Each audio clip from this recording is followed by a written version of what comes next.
Thiruvananthapuram medical കോളേജിൽ ചികിത്സയ്ക്കായി എത്തിയ രോഗി 42 മണിക്കൂർ ലിഫ്റ്റിൽ കുടുങ്ങിയ സംഭവം ഗിന്നസ് ബുക്കിൽ ചേർക്കേണ്ടതാണ്. നമ്മുടെ മെഡിക്കൽ കോളേജിലെ പ്രവർത്തനങ്ങൾ ഇനിയുമേറെ മുന്നോട്ട് പോകാനുണ്ടെന്നുള്ള സൂചനയാണ് ഇത് നൽകുന്നത്. ഈ സംഭവത്തിന് ശേഷം ആരോഗ്യമന്ത്രി വീണ ജോർജ് ചില പദ്ധതികൾ പ്രഖ്യാപിച്ചിട്ടുണ്ട്. ഹോസ്പിറ്റലിലെ ജീവനക്കാർക്ക് നിർബന്ധമായും പരിശീലനം നൽകണം. ഹോസ്പിറ്റലിലെത്തുന്ന രോഗികളോടും കൂട്ടിരിപ്പുകാരോടും സഹാനുഭൂതിയോടെ പെരുമാറണം. മെഡിക്കൽ കോളേജ് പ്രിൻസിപ്പളും ഹോസ്പിറ്റലിലെ സൂപ്രണ്ടും നിരന്തരം ഹോസ്പിറ്റൽ സന്ദർശിക്കണം. മെഡിക്കൽ കോളേജുകളിലെ സുരക്ഷയെ സംബന്ധിച്ച് പ്രത്യേക യോഗം നടത്തണം. ഓരോ വിഭാഗത്തിനും ചെക്ക് ലിസ്റ്റ് ഏർപ്പെടുത്തും.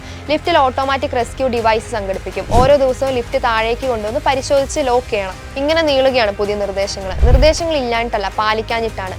ലിഫ്റ്റിനെ സംബന്ധിച്ച് ഇലക്ട്രിക്കൽ ഇൻസ്പെക്ടറേറ്റ് പറയുന്ന ഒരു ഉപാധികൾ പോലും മെഡിക്കൽ കോളേജ് പാലിക്കുന്നില്ലെന്നാണ് പറയുന്നത്. ലൈസൻസ് പുതുക്കുന്നുണ്ടോയെന്ന് പോലും ആർക്കും അറിയില്ല. റെസ്ക്യൂ സംവിധാനം ഉണ്ടെങ്കിൽ ലിഫ്റ്റിന് എന്തെങ്കിലും കേടുപാട് സംഭവിച്ചാൽ ലിഫ്റ്റിനുള്ള ബാറ്ററി ഉപയോഗിച്ച് അടുത്ത നിലയിൽ എത്താൻ സാധിക്കും. ഒന്നും സംഭവിച്ചില്ല, ഇതൊന്നും ഇല്ലാന്ന് വ്യക്തം. രവീന്ദ്രൻ നായർ രക്ഷപ്പെട്ടു കഴിഞ്ഞപ്പോൾ മനുഷ്യാവകാശ കമ്മീഷൻ വരെ ഇടപെട്ടു. അനന്തരം എല്ലാം പഴയതുപോലെ.